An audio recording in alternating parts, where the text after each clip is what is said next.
Alam niyo po mga kabayan, sa naging topic sa live po natin si Jerome and Ate Princess, syempre napanood ng kapatid at napakabait na kapatid din po mga kabayan.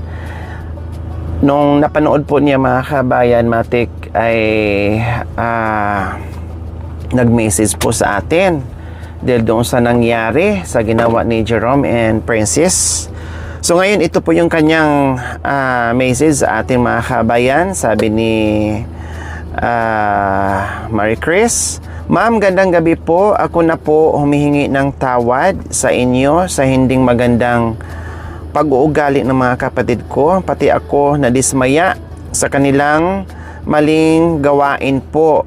Ma'am, sorry po at ako po mismo nahihiya sa inyo. Nang sobra-sobra po, parang wala akong mukhang maiharap po sa inyo nang nagkita tayo. Dahil sobra pong nakakahiya ginawa nila, Ma'am Lori. Patawad po, ingat po sana kayo lagi mga mission nyo. At maraming salamat po sa napakalaking tulong na nabigay nyo po sa kanila. Yun lang, hindi nila pinapahalagahan ng mabuti kung ano po siguro yung sobrang saya. Kung ako po siguro, sobrang saya at pursige sa buhay para lalong umangat pamilya ko. Kaso iba po sila naging abusado na kaya Madam Lori, sorry at pasensya na po talaga. Sobrang nakakadismaya sila ma'am. Kaya patawad po sa inyo ma'am. Ingat po palagi sa sarili mo ma'am." Ayan, yun ang naging mensahe sa kapatid ni Princess. No, naging reaction po niya doon sa napanood at nakinig doon sa narinig doon sa ating live po mga kabayan. O di ba? Kasi alam ni Ate Marquez kung gaano natin kabongga minahal yung pamilya ni Ate Princess. Lahat binigay po natin. Kuya Jerome, lahat binigay po natin mga kabayan. Talagang all out support yung ating mga mapagmahal and very generous sponsors. Yun nga lang, medyo hindi na nakapag-isip ng maayos mga kabayan. Ang akala nila ay ganun-ganun na lang, no? Ang akala nila ay habang buhay nandiyan. Ang akala nila napakadali na lang ang buhay-buhay at para bang ang dami ng reklamo na imbes magiging guminhawa yung buhay nila, kung kailan naman na nabigyan natin ay parang ang dami ng problema, na parang kabuti na bigla na lang tumubo, na bigla na lang lahat problemahin, kumbaga mga kabayan. Iniinda ang mga bagay-bagay, samantalang noon okay naman. Kaya dismayado din ang kanilang kapatid na isa sa nag-guide kay Princess, na doon tumira si Princess, no, na naging halos nanay at ate po niya. Kaya ngayon, puntahan po natin. Siyempre, una siya nasaktan, no? Kung nasaktan si Princess and Jerome, siyempre nasasaktan din yung kapatid niya sa nangyari na hindi niya inaasahan. Kaya hiyang-hiya at humingi sa atin ng pasensya. So, no problem. Ngayon, nandito tayo sa lugar nila. Nasa gitna tayo ng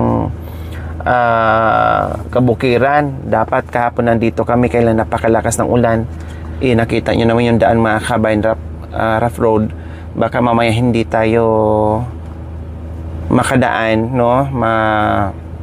Dulas tayo dyan, delikado. Kaya sabi ko, sige, bukas na lang, hindi na natin kinaya kahapon. Kaya tara mga kabayan, puntahan po natin yung atin ni Princess. So ito po mga kabayan, magtanong na lang tayo. Kasi nakapunta ako dito nung sinundo namin si Princess. Dito siya lumabas. Pero si Makoy ang pumasok dito. Hindi na ako bumaba at hindi na ako pumunta. Itanong na lang natin kung saan banda yung bahay ng ate niya. Dito. Kasi may bakod na dyan eh.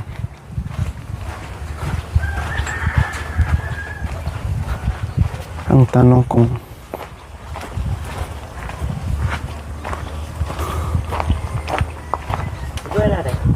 Kuya, Sa bahay ni Ate Marie Chris? Dito po. Ayan na, nandiyan mas mama mo? Wala po, nag-meeting po siya doon sa high school.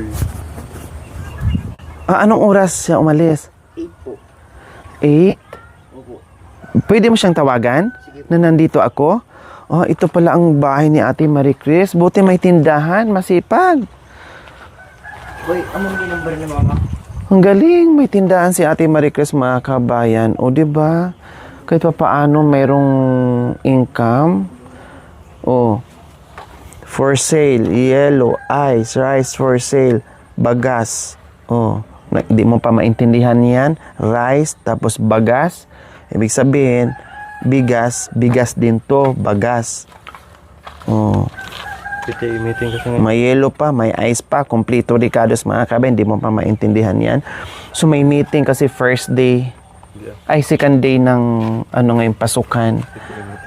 Siguro PTE meeting yun. Baka pinag-uusapan na naman yung proyekto sa eskwelahan, mga kabayan.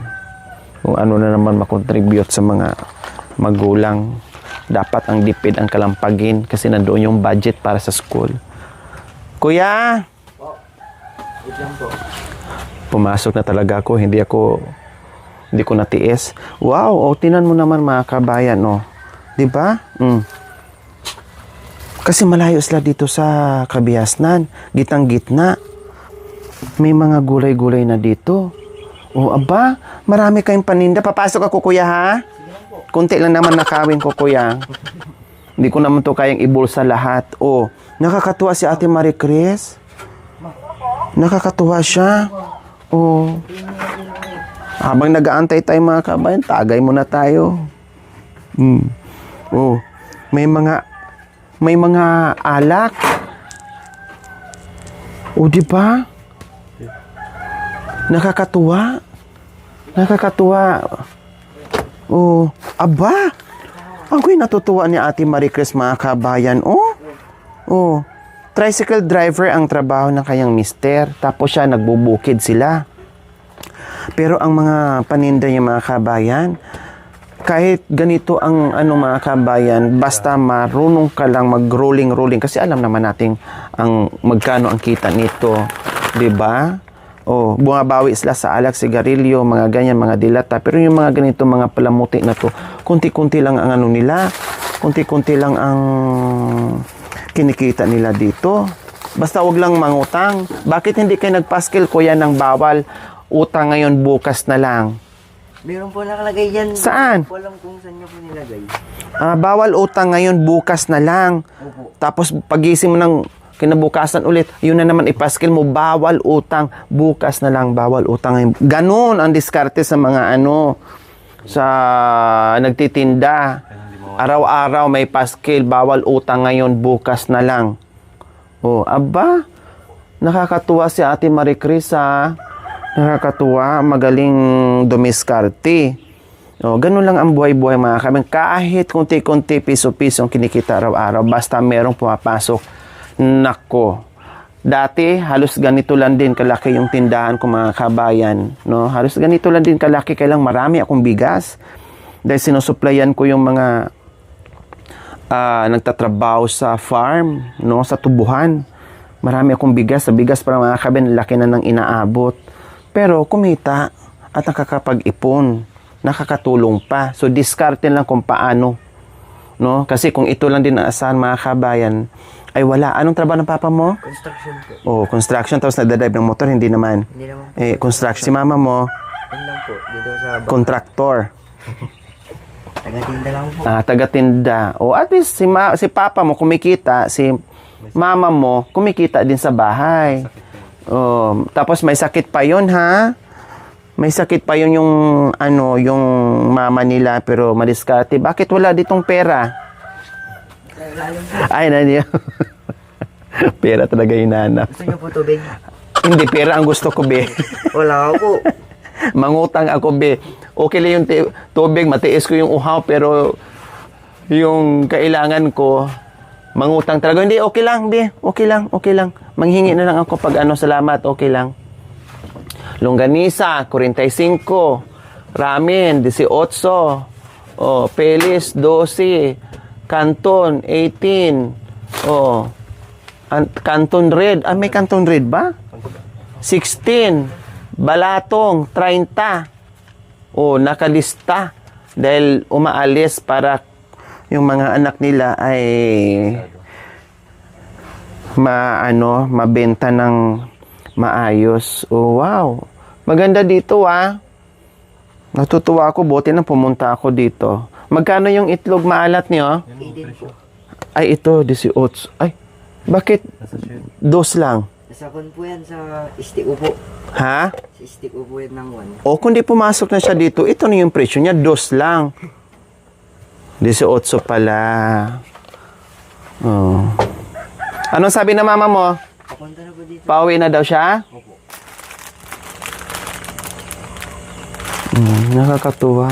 Itong mga na-miss kong kainin, o dapat yung safari, yung mga ganun. Na-miss ko yung kainin.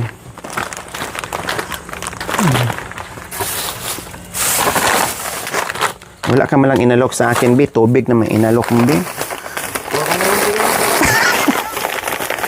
Dapat ang inalok mo, Bi, yung pagkain. Yung tubig, lagay na lang tubig.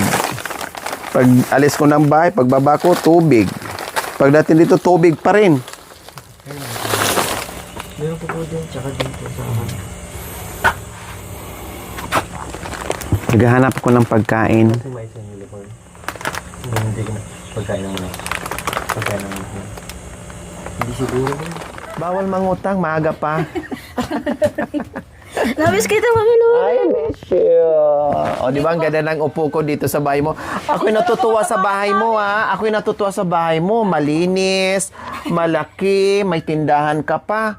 Yung kwan Sabi ko, ang galing naman ni Ate, Ate Marie Chris. Yung naipon ko sa 4-piece. Hindi, Oo, yan. Maganda. sabi ko sa sarili ko, hindi parating may darating na tulong galing sa gobyerno. Tama.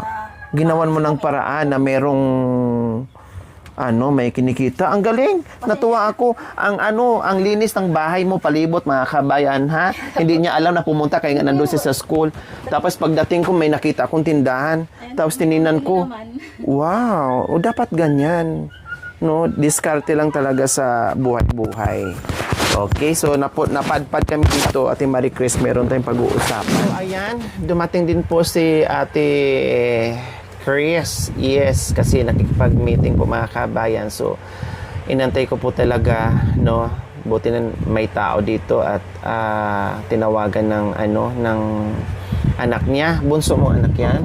Tumatawag kasi kami kahapon sa kanya, di ko makontak siguro dahil sa lakas ng ulan, no, 2 number tinawagan ko, hindi makontak mga kabayan. Siguro sa sobrang lakas ng ulan. Umulan 'di ba dito ng malakas? Sa bagay, isa lang lugar natin, no.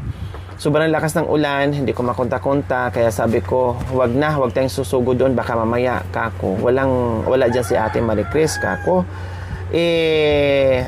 Ngayon talagang pinuntahan namin at wala nga siya, nandun sa school, tinawagan, kaya umuwi at makakausap na natin ngayon si Ate Marie Chris. So ngayon, diretsahan na Ate Marie Chris, napanood niyo po yung live namin tungkol sa pinag-usapan namin ni Kuya Jerome. Ano ang naging reaction mo doon sa napag-usapan namin kasama mga sponsors, viewers, yung ating mga manonood doon, lahat ay nandoon na. Ano ang naging reaction mo doon sa napanood yung Ate Marie Chris?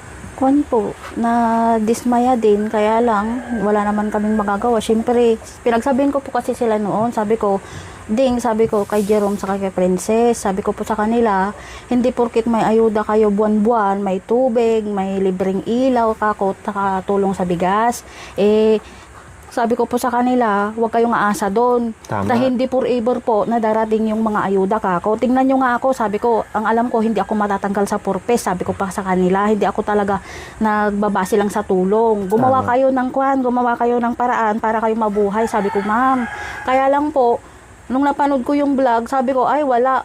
Nag-ano na lang sila sa ayuda ang mga ito, sabi ko. Pinagsabihan ko po sila nung nilakad ko yung papel, sabi ko sa kanila, huwag kayong pupunta roon sa bahay nila Ma'am Lori kasi nga busy sila sa Alaminos daw. Sabi ko, ma'am, ngayon, ang pagkasabi ko pa sa kanila, hintayin sila magsabi kung kailan nila isiset yung kasal. Huwag kayong punta doon. Nalaman ko po, ma'am, na doon nga sa live nyo na pabalik-balik daw sila doon. Pumupunta sila doon. Opo. Bukod doon sa pumupunta sila kasi binibigay nila yung bill ng tubig, kuryente. Okay lang yon. Kasi sabi ko naman, ihatid mo na lang doon. Kasi ang ginagawa ko, kay pinapahatid ko yung bill ng tubig at kuryente nila para si Cha na ang magbayad. Baka kasi ako, pag ibigay yung cash, gamitin ko muna kasi malayo pa naman ang due date. Yun po, opo. O, di ba? Baka gano'n na mangyari. So, lalo magka-problema, hindi nila sabihin sa akin, paano kung hindi lang mabayaran? Then, magulat na lang ako, ay may utang na naman sa tubig, may utang na naman sa kuryente. Kaya, para sure, si Cha na ang nagbabayad, hinahatid na lang nila yung bill doon. So, yun ang purpose ko doon kung bakit pinapahatid ko. Kaya lang, syempre, pag hinahatid nila doon, wala na. Dinadaing na, wala kaming, hindi ako nakapamasada, nasiraan ako ng ganito, wala kaming pambili ng ganito, kukunin ko na lang yung allowance para, kung pwede, kukunin namin yung allowance at ibili namin ng laman ng gasol. Hindi naman pwedeng ganon kasi ang usapan is pang grocery at bigas. Opo. Para hindi mahirapan, para hindi sila magutuman. Yun ang yun ang purpose doon kung bakit hindi cash ang binibigay. Kaya lang, sabi ni Princess, kunin yung allowance na 2,000 dahil ang gusto ni Princess ay ibili ng gas. Bakit hindi nakakaipon ng gas sa loob ng halos 2 buwan na nagbabiyahe naman araw-araw at kahapon nga kumita ng 400, samantalang half day lang yun. O kumita na kagad ng 400. So malaking bagay yun, hindi naman lang mauubos. Plus another half day, kikita na naman siya ng more or less 300. So napakalaking bagay yun. Pero hindi nila nakukuha na kahit yun na lang ang kalan, yung gasol na lang ang isipin nila kasi libre ng kuryente, libre na tubig, may Libre pa grocery pong pa. bigas. O bigas at grocery. Kahapon na grocery, 2,000, almost 2,200. Tapos, yung gasol yun na lang ang harapin nila, hindi pa nila mabili-bili. Kaya nga po. Nasaan? Anong ginawa? Nasaan yung pera nakita nila araw-araw? So, maitanong ko, may nagsusugal ba? Hindi naman po. O, Kaya lang, nagiinom? paminsan-minsan po ata. Paminsan-minsan. Pero hindi siya ang bumibili. Oo, hindi bumibili pag nayaya lang. Opo. Pero hindi ko siya nakikita at naabutan na may nakita akong buti sa bahay niya, wala. Wala. Hindi ko rin siya naamoy sigarilyo, hindi ko siya nakikita. Siyempre maging fair naman din ako, walang bisyo si Jerome. Kung iinuman, minsan niyayaya siya sa barkada niya. Pero, bihirang-bihira. Kasi si Princess magagalit. Ayaw ni Princess na iinom ng ibang bahay si Jerome. Opo. Ayaw niya. Yun naman ang napapansin ko din. Kay natutuwa naman ako kay Jerome and Princess. Walang bisyo, kumbaga. So, nagkita na kayo? Nag-usap kayo? Pumunta po ako nung kwan doon, kailan ba? Ngayon, Merkules, nung kwan po. Lunes. Ano na pag-usapan niyo? Sabi ko po sa kanya, pumunta ako doon. Napanood ko yung live ni Ma'am Lori, sabi ko sa kanya. Baka pupunta na naman kasi kayo doon, andun sa Alaminos. Napanood ko yun, baka hindi na matuloy yung kasal nyo. Kasi nga, Sinabi mo? opo, talaga sinabi ko. Kasi nga, ang basihan na ni Ma'am Lori, kasi ang dami nyo na kasing basher simula noon pa, sabi ko, Ma. Tama. Sinabi ko po talaga, ang dami nyo na talagang basher, sabi ko sa Pero, hindi ako nakikinig sa sinasabi ng ating mga viewers. Ginawa ko pa rin yung part para sa kanilang mag-asawa, para sa pamilya nila. Ngayon, sabi ko pa sa kanya, ang dami ng basher. Ngayon, ang majority, kung maraming mag-no, hindi tutuloy ang kasal. Kung maraming majority ang yes, siguro tuloy, pati binyag ng anak mo, sabi ko. Tapos tinanong ko kayo noon, sabi ko sa kanila, saan ba yung sinabi ni Ma'am Lori na pagkakasalan niyo? Sabi ko, simbahan kamo, sabi ko sa kanila. Simbahan kanyo, sabi ko sa kanila. Meron namang bes may mayor. Simbahan nga daw po ate, sabi na. Dalawa sila. O sige Garod, sabi ko, ilakalakad natin. Sabi ko, pumunta po sila dito ma'am. Halos masama pa nga po yung pakiramdam ko noon. Pero awa ko na lang sa kanila, kaya sinamahan ko. Ako na naglakad kasi wala silang alam sa mga ganon. Ngayon, yung mga babayaran na kwan, parang inabunuhan ko yung iba. Kasi nga hindi kami makakakuha ng affidavit kung walang, siyempre, bayad po doon. Siyempre, lahat kilos, pero bayad. yung sa simbahan pa po, talagang hindi ko pa binayaran kasi ang mahal, 3,500. 3,500 ang kasal. Opo. Ang binyag, 1,000 kay Princess kasi nga matanda na. Pero pag 2 years old daw pababa, 200. Prince Jerome 1,000. Si Princess 1,000. Kasi si Jerome pinabinyagan Nung pinabinyagan na po namin nung kwan humingi po ata sila ng, ewan ko kung magkano yun. Nabinyagan na rin si Jerome. Opo, Pati si Princess. Hindi pa po. Si Jerome lang. Si Jerome lang po ang nabinyagan. Hindi pa po pinakita yung baptismal niya. Meron na pong nagawang baptismal niya kaya lang. Hindi ko pa naitanong yan kasi ang akala ko ang binyagan yung dalawang mga bata lang. Opo, tapos Pati pala si Jerome.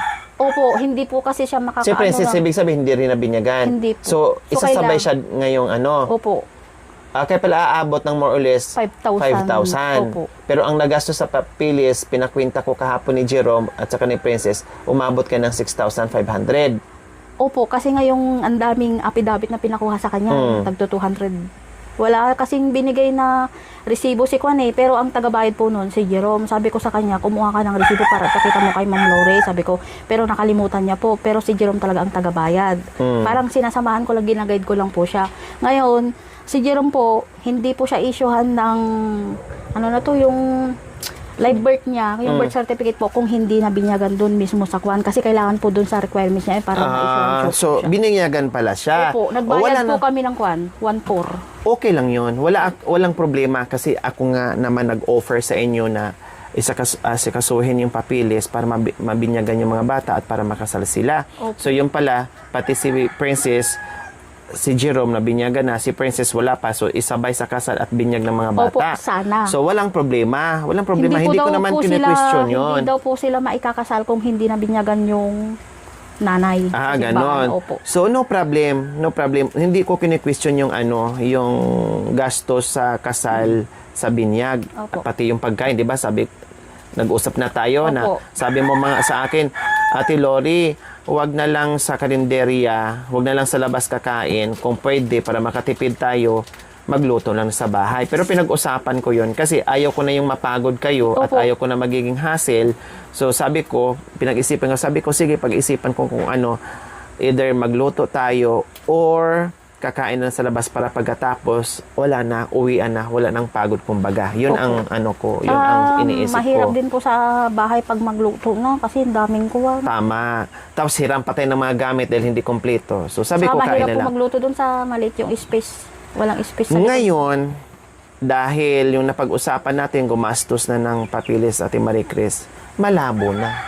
Wala nang chance na makasal sila at mabinyagan yung mga bata. Kaya sinabi ko kay Jerome kahapon, Jerome, total kompleto na yung papers mo, bahala ka na gumawa ng paraan kung paano kayo makasal at kung paano mabinyagan yung mga anak mo. Bata. Pinarangka ko na siya. Yun nga din po sabi ko nung punta kami nung Lunes doon. Tapos sabi ko sa kanila, wag na kayo umasa makasal kayo. Kasi sa pinakita nyo, sabi ko sa pinagsabihan ko kasi kayo, di ba sabi ng mga sponsor niya na huwag kayong aasa doon sa ayuda kasi hindi forever yun, madam, sabi ko sa kanila. Pinakita nyo naman na lagi na lang kayo umaasa sa ayuda, halos ayaw mo nang mamasada, sabi ko pa sa kanya. Nagpapasada naman ako, ate, sabi niya. Oo nga, nagpapasada ka, pero hindi May na palya-palya, hindi tulad dati Opo. na talagang Araw-araw. puspusan. Opo. Oh. Kumbaga, ang inisip, para bang haya-hayahay yung pamasada niya, hindi katulad dati na porsigido dahil walang inaasahan. Opo. Ngayon na mayroong inaasahan, parang papitik-pitik na lang kumbaga. Opo, makahanap lang ng 50 kaya 60. Okay na. Okay na. Hindi kagaya ng dati kahit umuulan po talaga. Sige. Oh, yun ang problema. Kumbaga, nandoon nga, namihasa at iniisip May na tulong merong po. tulong na darating. Opo. Oh, kaya, ang problema mga kabayan, syempre, kawawa din si ate kasi nagporsige, sabi ko kasi, ikaw na bahala magtulong sa kanila, i-guide mo sila, Princess, kasi alam ko naman. So, napagod, syempre, siya ang nag-asikaso mula umpisa Opo. sa papers hanggang natapos na kompleto ang ate ang kasama nila, sinayang nila mga kabayan, sinayang nila. Humingi ng pasensya, syempre, walang problema. Tao lang nagkamali, walang problema. Humingi ng pasensya, okay, no problem.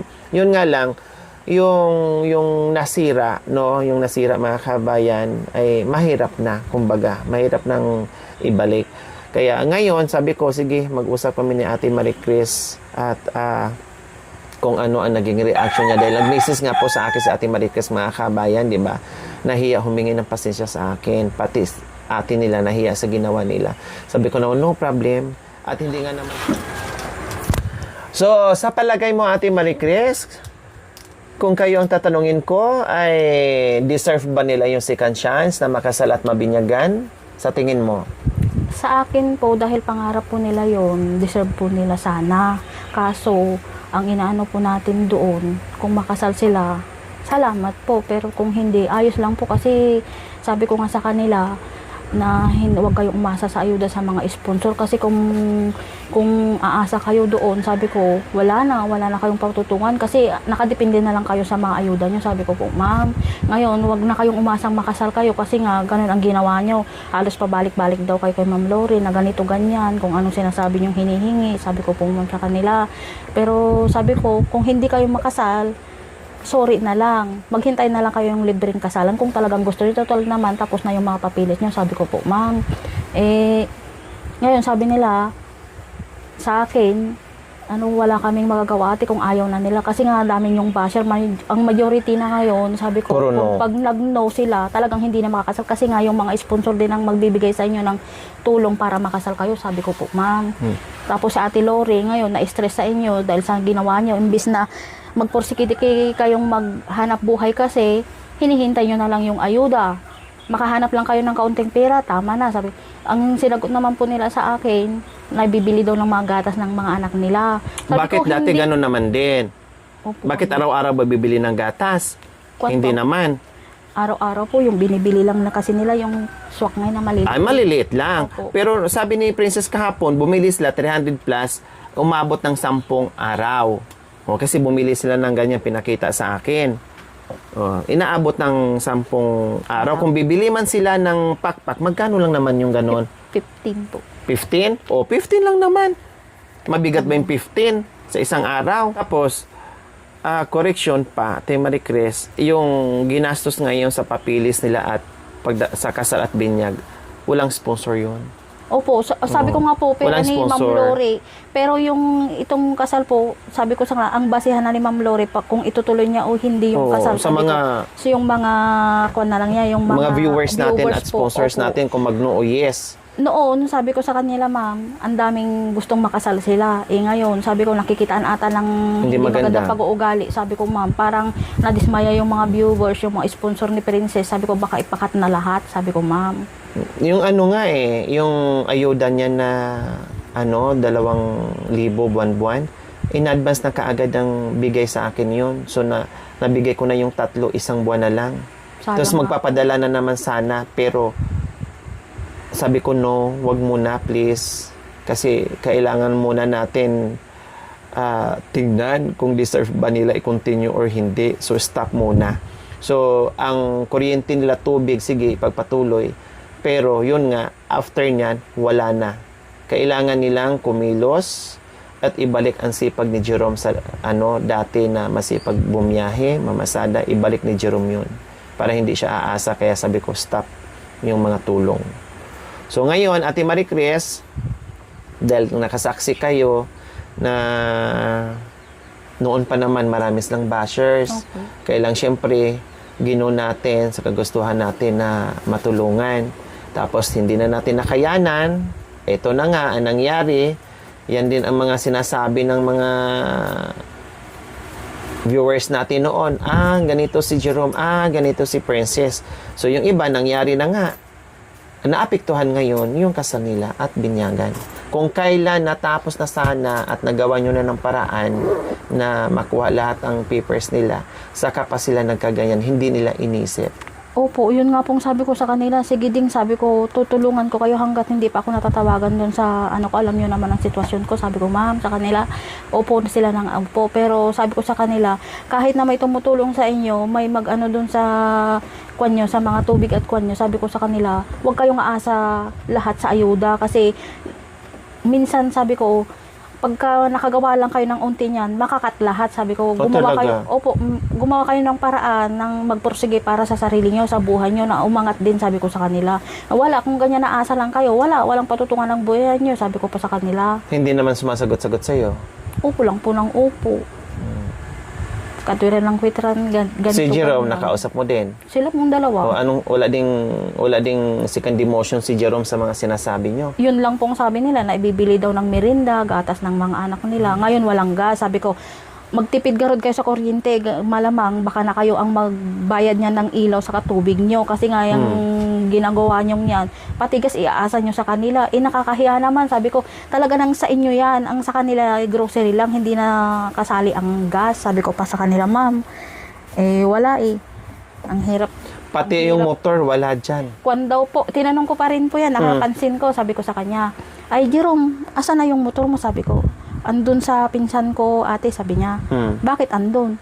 Doon ako nagpapaturo tuwing linggo pupunta ako doon. Sabi niya, ay hindi dapat dito yan kasi Tama. sa iyo binigay yan. Sabi ko, kung masira yun, sabi ko, sinong magpapagawa? Sabi ko, hindi naman po natin masasabing Hindi gamitin. Opo. Tama. Yun po, sabi ko sa kanya. Bakit nandoon daw? Kuan daw po, doon daw po nagpapaturo, wala daw magtuturo. Sabi ko, sana maintindihan mo naman yung kalagayan ko. Sabi ko kay Princess, ma'am, na hindi naman lagi-lagi andito yung asawa ko. Hindi May naman, trabaho din. Opo. Katulad ngayon nasa Bulacan. Opo, isang araw lang niya dito, hihatid yung allowance ng anak kong sa kuan, pamasahe, tapos yung panggamot. Tapos uwi na naman ng 2:00 ng Lunes. Hindi nagpupursige na matuto mag-drive. No, ilang beses nang tinuruan ni Makinig Jacoy plus asawa mo pa. Opo. Dapat ang inisip niya, hindi lahat ng pagkakataon na nandiyan na magturo sa kanya, dapat nagpupursige siyang matuto. Unti-unti. Hindi yung kung kailan lang na mayroong magturo sa kanya, saka din siya kikilos. Hindi ganun kailangan araw-araw yun. Araw-araw yun para magamay niya yung pag-drive ng motor. Tapos, doon pa niya pinapark, kaya nga pinaayos ko yung garahe niya para doon lagyan ng motor niya. Opo. Pero pinark doon sa iba. Opo, Pinunta, sa- paano pag nasira yun? Kaya nga po. Oh, Yun anong din po ang gagawin? sabi ko sa kanya. Ang layo-layo. May bahay pero nakikipark sa may bahay na may bahay. Opo. Yan nga po ang sabi ko sa kanya, dapat iuwi mo dito kasi hindi mo naman alam, baka biglang sabi ko sa kanya, dapat iuwi mo dito kasi motor mo yon, may garahe ka naman na kung talagang gusto mong matuto, o di sunduin mo siya, tapos siya mag-drive, tapos kung tapos na kayong mag-tutor na mag-drive, di Iuwi. Ihatid siya. Opo, ng Ihatid. pedal. Yun po ang sabi ko sa kanya, katwiran naman po, wala daw magtuturo dito. Sabi ko, kung ako yung tinutukoy mo na hindi na natuturuan si Jerome, sabi ko pa kay Princess sabi ko sa kanya, sana maintindihan mo naman, hindi naman araw-araw lagi-lagi nandito yung asawa ko. Gusto May trabaho din. Opo. May obligasyon din. Naghahanap buhay din para sa amin, sabi ko sa kanya, ma'am. Sabi naman niya, alam naman na niya ate, alam naman niya pala, dito na, sabi ko, Oo. dito na Sige lang, alam na niya. Pero bakit ang motor niya, hindi niya naiuwi sa bahay niya? Kaya nga, sabi ko kahapon, ano ba talagang gusto mo, Jerome? Pedal, motor. Kunin ko na lang yung pedal, Motor. no? Ay, kunin ko na lang yung motor o ibenta ko yung motor at ibili kita ng bagong pedal. Kasi yan pala ang gusto mo. Sige, ganun na lang. O anong gusto? Hindi po ate, gusto namin ng tricycle. O sige, magpursige. Dahil kung ayaw nyo, alangan naman binigay ko sa inyo yung motor, tapos sirain lang natin, itambak nyo lang dyan, hindi nyo gagamitin sa hanap buhay. Sayang, ibigay ko na lang sa iba yan para mapakinabangan. Yun ang sabi ko kahapon. Opo. Okay, sige.